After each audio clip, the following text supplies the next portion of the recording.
You've entered Bookstorm with Kristen Civiletto and me, Chris Storm. This is a podcast devoted to best-selling books that matter, books that make a difference. We're diving down deep with beloved authors about their stories. We're exposing hot-button topics and heartfelt themes, the issues that affect each of us in our own lives, as siblings, parents, partners, friends, as human beings. We're braving new ideas, fresh thoughts, hard lessons, and important truths. Those kinds of things that stay with us long after we turn the last page and close the book.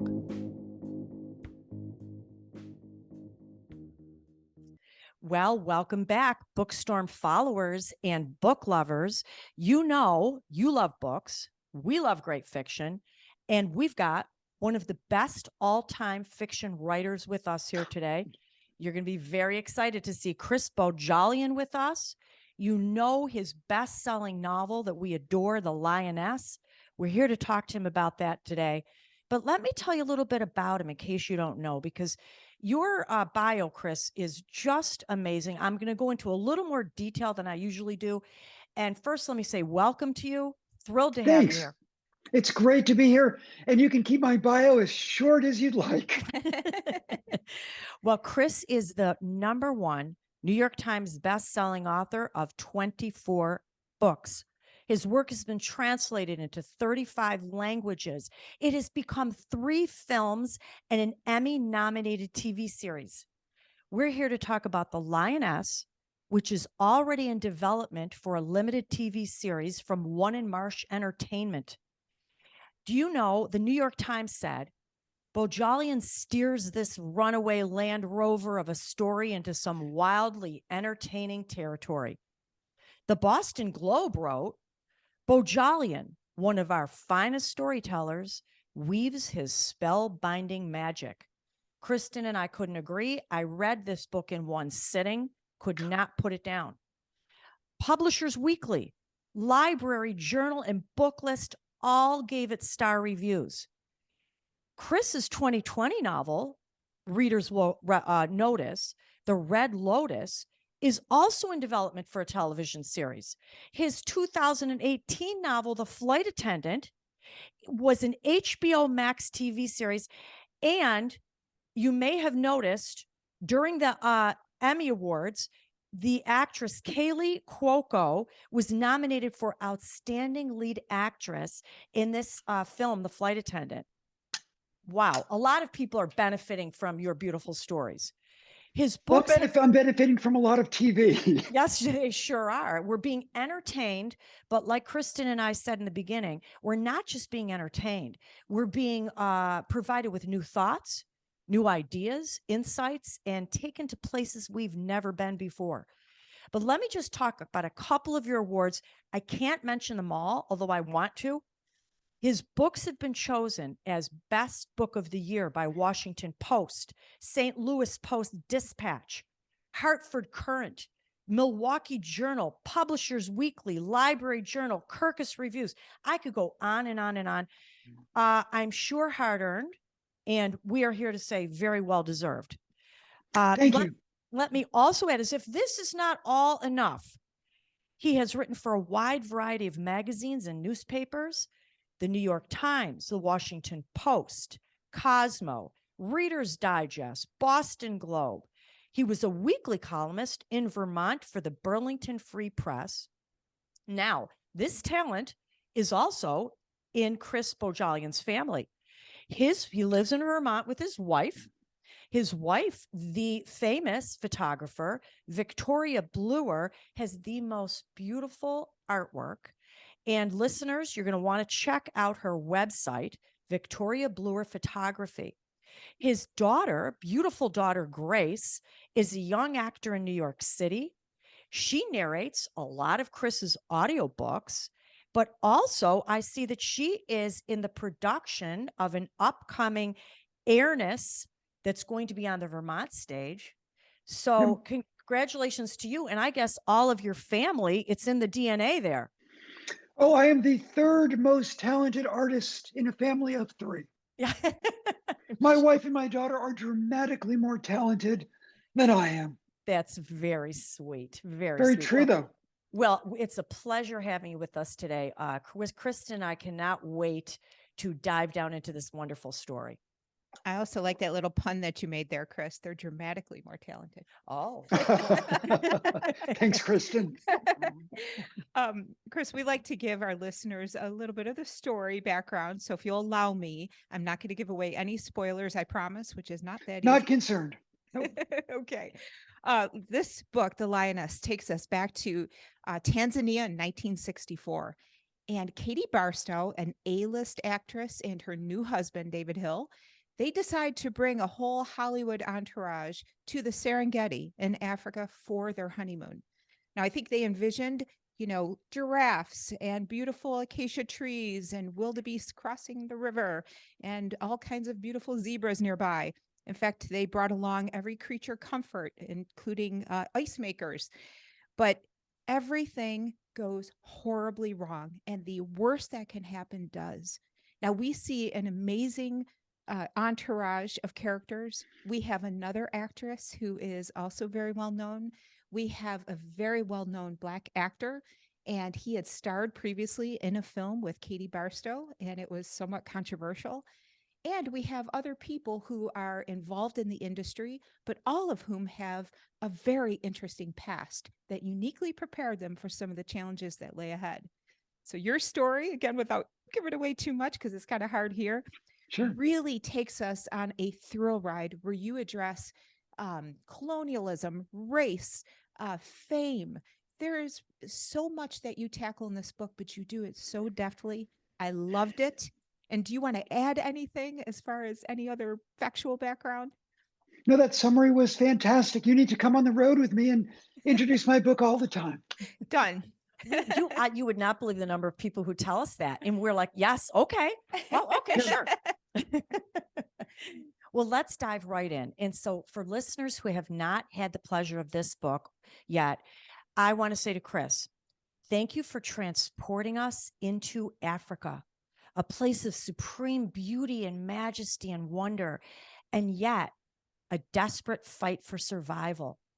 Our character that we grew to love, Carmen, discovered Africa to be one of the most dangerous places on the planet. Now, they had all come from Hollywood. And Carmen also says, and I want to quote, Hollywood, one of the most toxic places. The character Billy says, overall, it's a violent world. And Chris, your story showed the reader that this fight for survival is found in every nation, whether physically or psychologically. I couldn't help but wonder, as the writer of these complex, beautiful characters, where did they find their strength to survive in both worlds? And does nature or nurture hold more power over who we become? I have no idea where my books are going when I start. I begin with a really vague premise. And in this case, the premise was simply this: I've always loved Hollywood. Why have I never written a Hollywood novel? Secondly, I've never set a book in my childhood, the 1960s and the 1970s. And I'm of an age when people just a little bit older than me, the first movie they were likely to see was Mary Poppins. Dick Van Dyke, Julie Andrews, Dancing Penguins. Not me. First movie I ever saw because my parents had neither judgment nor filters, Bonnie and Clyde. So there's a reason why I write the books that I do. So when I decided, as Kristen so beautifully summarized, to bring this Hollywood entourage into the Serengeti, I had no idea who would survive and who wouldn't. I was imagining the Poisonwood Bible meets And Then There Were None, or Evelyn Hugo meets Jurassic Park. So, nature versus nurture. Little by little, I begin to build the entourage. Who are the people before the camera? Who are the people behind the camera? And this is important to me as a writer, what is their backstory? Who are they? All of the books we're talking about are technically thrillers, but I write a very, very slow burn thriller because I'm interested in character. So all of these characters on the safari have their own chapter, and each chapter is set in the present, 1964 in Tanzania, and in their past, their childhood in Los Angeles or New York City, their professional background in Los Angeles, or in one case at UCLA. All of them have their demons, because who doesn't? And in some cases, those demons might just help them to survive. And there's the nurture. And in some cases, they're just hardwired with a better survival instinct than others. Not all of the people on the safari are going to make it. That's clear from page 1 of the novel. But I had no idea who would be living at the end and who would have been devoured by leopards, hyenas, or done in by Russian mercenaries on the way to the Congo. I think it was really genius. And what I loved about this as the reader, at first glance, you would think the problems in Hollywood are trivial. We go to Africa, we're fighting for our very survival at night when these animals come out to hunt. But you showed the reader something far deeper. You showed the reader that our problems in this Western world are not trivial. They're not trivial. We do go through abuse, hurts, pain, lost love, emotional injury, emotional trauma. It gave a surprising turn that validated not just a survival for physical well-being, but validated a survival for your emotional well-being. Yeah. Though I will note that whether it's 1964 or 2023, there's a birth lottery. And if you're a little baby born in 2023 in Venezuela, you might be facing a dramatically harder life than a little baby born in, for example, Beverly Hills. And in 1964, a child born in Tanzania is going to face a very different set of hardships than a child born in New York City's Upper West Side. So, for example, the character Benjamin, who's from Tanzania, has a dramatically harder life than Katie Barstow, born in the Upper West Side, despite the fact that Katie Barstow has an unbelievably toxic mother and father. It's a question of emotional hardships versus, dear God, not dying of sleeping sickness or malaria when you're 2 years old. It was very intriguing that those two worlds could be brought together and compared in any way whatsoever. It really gave the reader a lot to think about. And you know, it was so important to me to have African voices in this book. It would be, I think, unbelievably unfair to write a book set in the Serengeti and have nothing but privileged white Californians and wild animals. Yeah, absolutely. We've been talking a little bit about that internal landscape, and I loved how you really tied that to how they then faced adversity later. There's a fascinating part of your book. If I could, I'd like to take you to a little bit of the historical landscape, because this was another part of the book that I just couldn't stop thinking about. Tanzania in the early 1960s. First of all, this was a time of political upheaval throughout Africa. Decolonization was underway. And behind the scenes, many people, who are students of history realize that the world superpowers were jockeying for position. Those resources were very important across Africa. So we see these proxy wars going on, and that's kind of this general landscape against which anything is happening in sub-Saharan Africa at the time. And some of these power plays seem to be really fueled by that desire to exploit Africa's resources. One of your characters, and I hope I pronounced this correctly, Muma, Sure. Yep. O- More. Okay. Says that to the Russians and Americans, we are just pawns on the chessboard, harmless and expendable. And I was wondering, what did that character mean by that? Yeah. It's a great question. Um, I actually was thinking when I wrote that line of something somebody had said to me in Vietnam in 2018. You mentioned earlier my novel, The Red Lotus, which is set in Vietnam and New York City.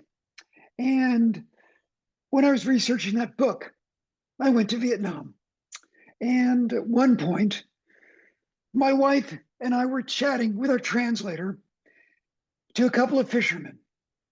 And my wife said to one of the fishermen, one of the things I'm honestly curious about is the fact that after all of the horror that we as Americans inflicted upon Vietnam, you welcome us back so gracefully, so graciously, and so kindly.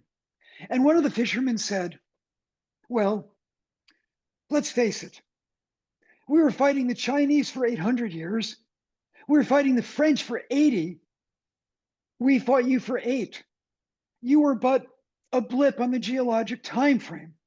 And the other fisherman said something along the lines of, to his friend, yeah, but let's face it, whether it was for the Russians, the Chinese, or the Americans, we're all just pawns on the chessboard. And that's what I was thinking about in the way that there always seem to be global superpowers that are so comfortable with the collateral damage, the human collateral damage that is inflicted upon the civilians and the humans who just happen to be in harm's way, whether that's the Congo or Vietnam. That's what I was thinking when Moima said that. Yeah. And look at how much of that conflict stems from resources, natural resources, whether Yeah. it is cobalt or, because I look at today what is happening across Africa and elsewhere, and I just see these conflicts ramping up ever more. And that's why your story resonated today. It was such a cool depiction of these things and these changes taking place in the 60s as well. But that's one thing I couldn't stop thinking about when I was reading. Excellent. I loved writing about the 1960s. I mean, not simply because I was born in the 1960s, but because it is so much fun to write about Pan Am 707s and that whole world where people are smoking cigarettes on airplanes with small ashtrays in the armrest. It was a really weird time. And I mean, it's one of the reasons why I cherished Mad Men, simply because that era was so strange in hindsight. I agree. Couldn't agree more. And what you brought about with racism back in 1963, I loved that character, Terrence Dutton. He was a Black actor in 1963. And then on the other side, Benjamin Kikwete, the Black safari porter and the guest liaison. These two men, separated by oceans and continents, found a kinship and commonality with each other. They fought the same prejudice, hate, and even, this was astounding to me, and I don't know how I had forgotten, death threats, even in the United States, in the Deep South. Yep. Upon experiencing Africa, Terrence thought, and I want to quote him, was there no place on the planet where he wasn't going to have to fight to survive? For the reader, this prejudice that you detailed in such a historically accurate way was just as shocking and repulsive to me. I compared it to the wild animals hunting during the middle of the night and killing humans. It was that repulsive. And I almost am afraid to ask, you brought us into Africa that is ruled by the animal kingdom. And yet here is a whole political war going on between mankind. What do mankind and animals have in common? Yeah. And maybe more. And were you trying to show us some similarities there? And by the same actually, token, yeah, I like the animals a hell of a lot more than I like a lot of the people. yes. Here's the reality. Okay, so Terrence Dutton is based loosely on Sidney Poitier. in the same way that Elizabeth Taylor and Natalie Wood have, inspired other characters in this particular novel. The difference, though, between the prejudice that Benjamin and Terence face, the difference between the violence and the danger that the Russian mercenaries present to the Californians versus the leopards, the lions, the hyenas, is this. A leopard is just being a leopard. She's killing for her kids. A lioness, she's killing for her cubs. My favorite scene in the book, and I'm not going to reveal what happens, but when Reggie Stout and Carmen Tedesco are trapped in or beside a baobab, fighting for their lives against hyenas. And I love that scene. But it's really different when they're fighting the hyenas, when other characters are fighting the Russians, because the Russians, they're mercenaries. When Terence or Benjamin, as Black men, are fighting for their lives against humans, it's different than when they're fighting for their lives against animals, because animals are just circle of life stuff. I harbor no ill will to a lion, a hyena, or a lioness who might kill a human being in these circumstances the way I do mankind killing other men. Yeah. And that was so clear throughout all of the plot and the storyline. Let me take that one step further. The difference between man and animal. Is there something in mankind that could save us? We're looking at the evil behind the mind. Is there something good in there? Yeah, there is. I don't think we are fundamentally good as a species or fundamentally awful. Certainly every day, everyone listening sees an awful lot of awfulness in this world, an awful lot of horror in this world inflicted by humans on humans. But I try never to lose sight of the fact there's enormous courage and kindness and grace as well. My relationship to Christianity really does go in and out. But I will never forget an interim pastor at a small church in Vermont saying once, and he's the interim pastor, he was talking about prayer. And he said, I don't know if prayer changes God's mind. I don't know if God listens to prayers. I don't even know if that is the purpose of prayer. But I know that when I pray, it makes me think of other people and remember that there are other people out there and I'm not the center of the universe. And I loved that. And I think that is people at our best when we are thinking beyond ourselves and our own provincial, selfish needs. There is so much beauty and grace in thinking of other people. And in the Lioness, some of the people who are most filled with grace die, and some of the people who are most filled with grace live. There are some people who are cowards who die, and some people who are heroes who die. And that's why I think this book was really interesting for me to write in terms of my own faith, or what passes for faith some days. Mm-hmm. That's very well said, and could be our motto heading into 2023, that what satisfaction, purpose, calling, passion do we have? And is it solely focused upon ourselves? Because if it's focused on somebody else, I think that's the real meaning of, that could be the meaning of life right there. It's a game changer, thinking outside ourselves. Mm-hmm.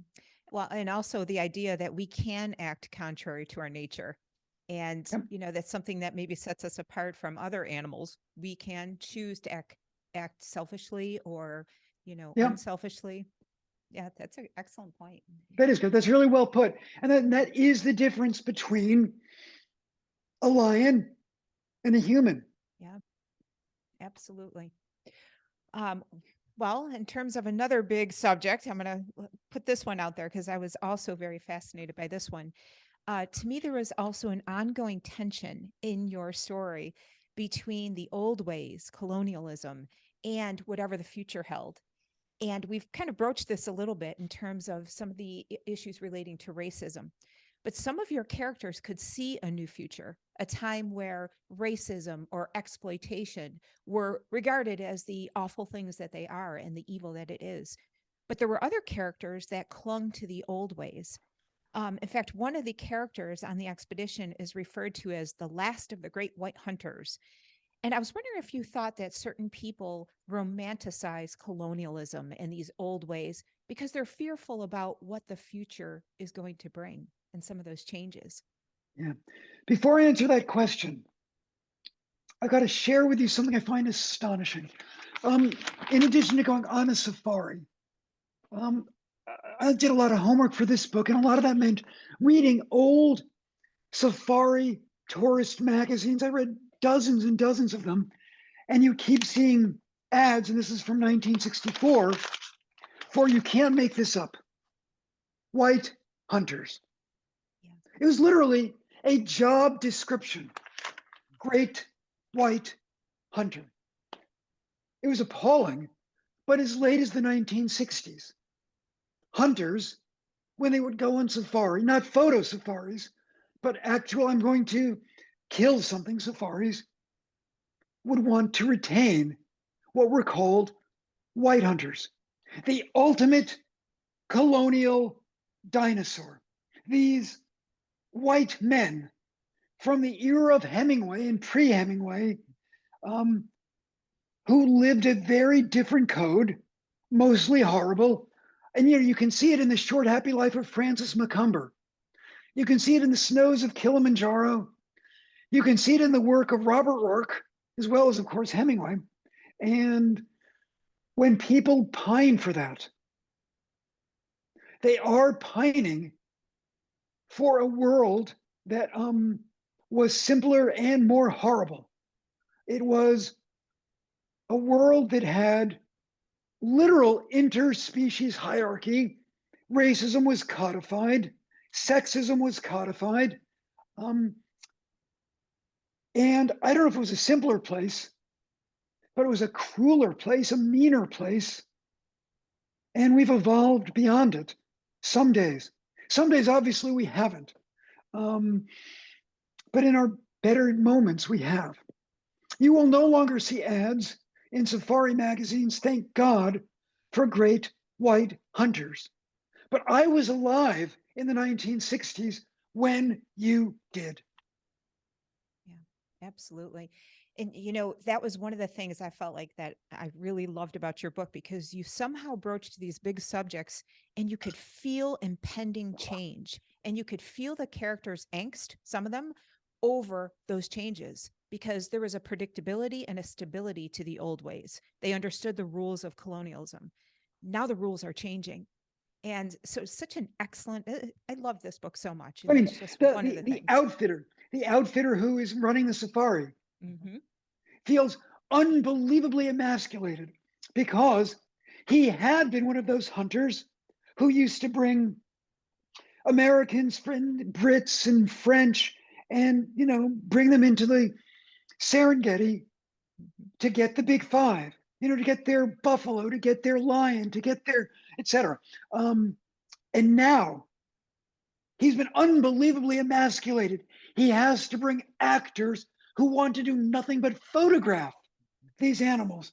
And it is a real come down for him, because instead of bringing Hemingway to get an elephant, he's bringing all 104 pounds of Katie Barstow with her husband, who owns a gallery, for God's sakes, to photograph giraffes. Yes, not a manly man in his Not a book. manly man, and he's appalled. But the symbolism behind that also. So you exchanged weaponry for photography. And in a way, you showed the reader the beauty of wildlife and the beauty of Africa. It doesn't mean it needs to be something that we must overpower and overcome, but how about we become one with it? We get on the same level. Yeah, I grew up in the 60s too, and your book brought back a lot of memories to me, things that I had forgotten, maybe chose to forgotten. And I'm grateful for stories like these that remind us where we once were, how far we've come, and we better not stop here. You know, I was so lucky because I have this idea for the book in August of 2019. Um, we were workshopping my stage play Midwives in New York City, and on my day off, I went to a movie matinee, and that's where I had the idea for this book. So I book a safari, and it's going to be May of 2020. But then the outfitter called and wanted to know if my wife and I could go in October and November of 2019 because he'd had 2 cancellations. So my wife and I were able to go on this safari before COVID, which was a game changer because I could not have written this book if I didn't spend 2.5 weeks camping in the Serengeti, which really is the last best place on earth. Everything the animals do in this book, other than eating human beings, are things that my wife and I witnessed. I'll tell you, the reader knew that you had been there. There is no way you could have explained that in such great detail without having seen it. And before we got started, Kristen and I were telling our sound engineer, Mark, to read this book. And the most shocking thing to me was just the danger. You don't realize how much danger you're in as a human being in Africa.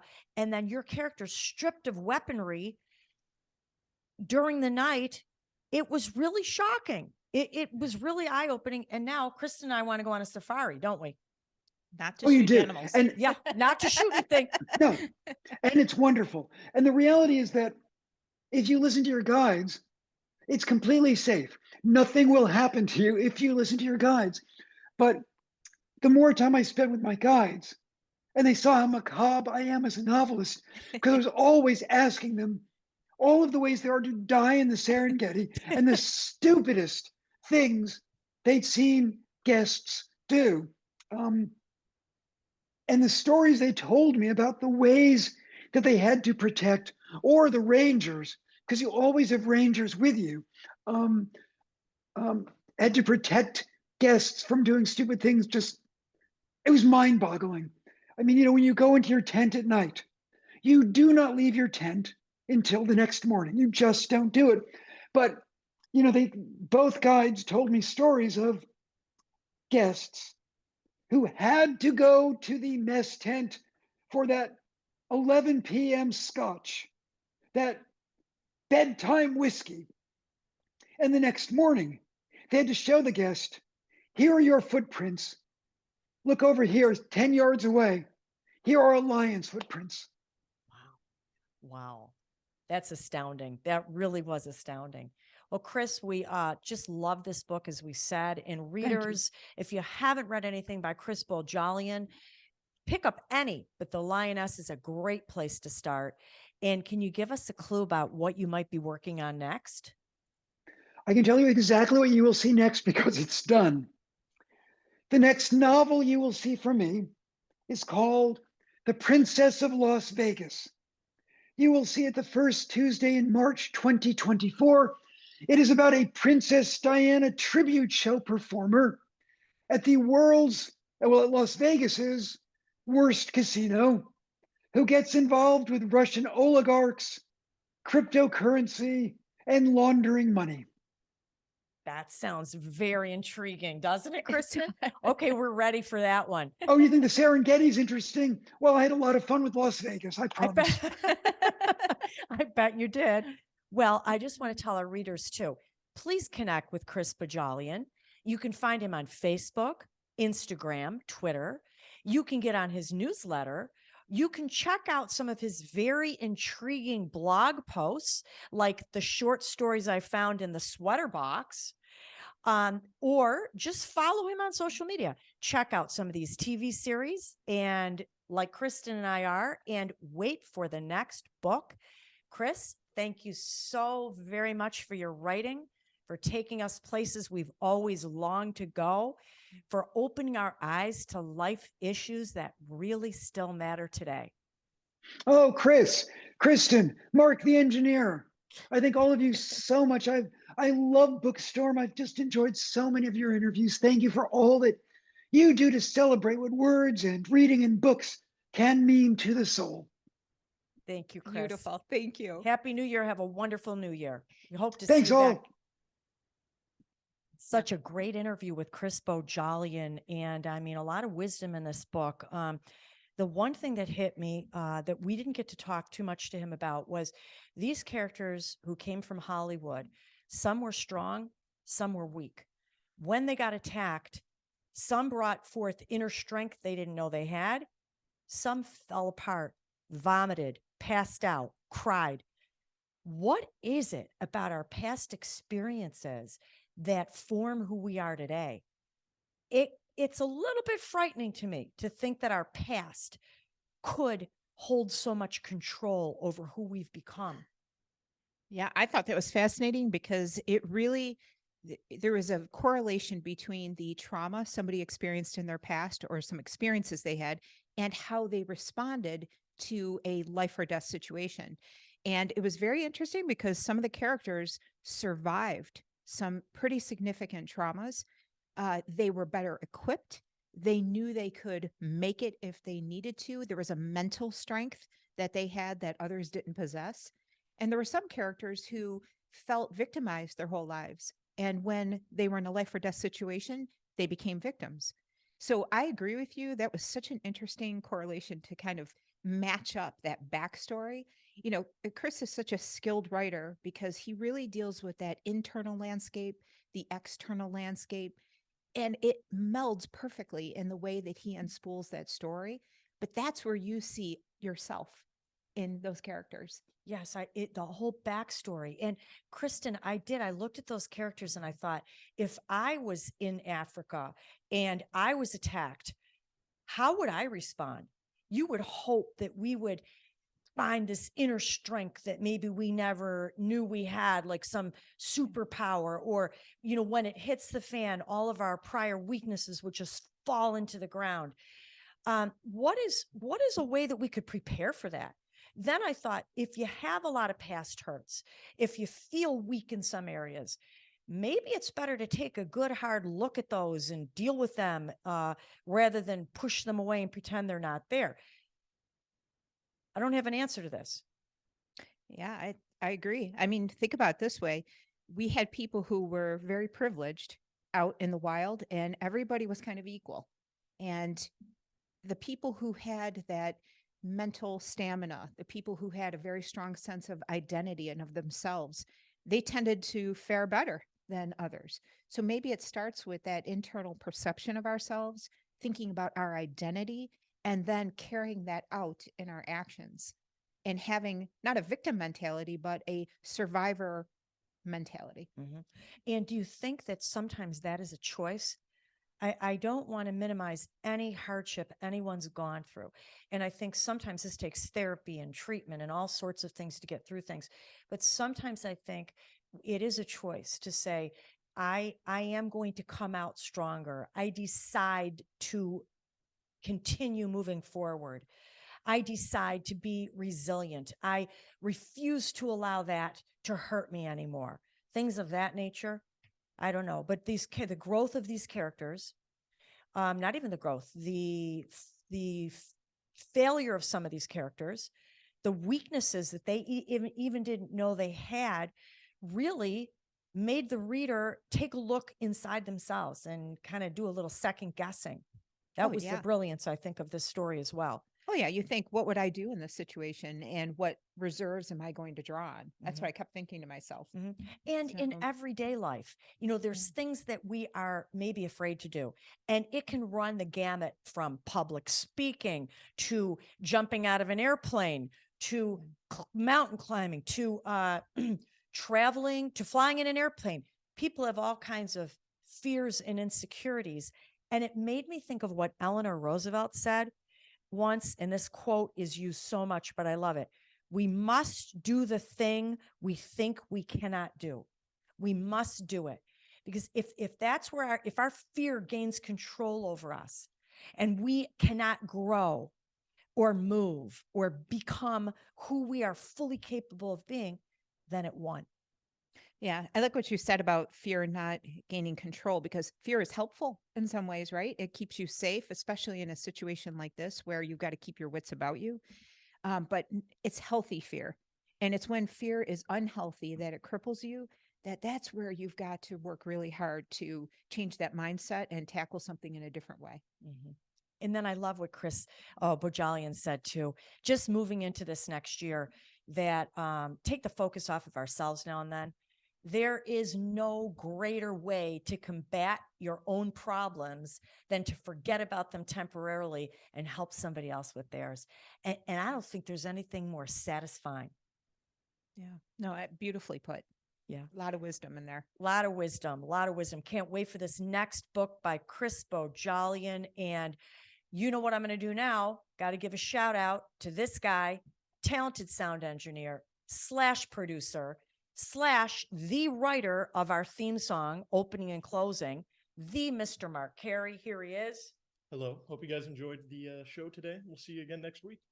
Mark's not wearing any more Buffalo Bills sweatshirts. I'm sorry to say they're done for the season, but we still have some excitement ahead because BOOKSTORM Podcast has some storm predictions to pique your interest, or you might want to read ahead. We have CJ Box, Storm Watch, our good friend Olka Yoshi, the perfumist of Paris. We've got David Baldacci, Simply Lies. We have Marie Benedict, The Mitford Affair, Susan Meisner, Only the Beautiful. And then we're bringing Marie Benedict back again with her co-author, Victoria Christopher Murray, and The Personal Librarian. In the meantime, listeners, you can stay on the radar with BOOKSTORM by visiting our website, bookstormpodcast.com. You can visit us on Facebook, on Instagram, on Twitter, on TikTok. And if you'd like to see us in person or one of our amazing authors that will be joining us, you can view us on BOOKSTORM Podcast on YouTube. Until the next time, one of the best ways to brave the storm is to dive down deep with life-changing fiction.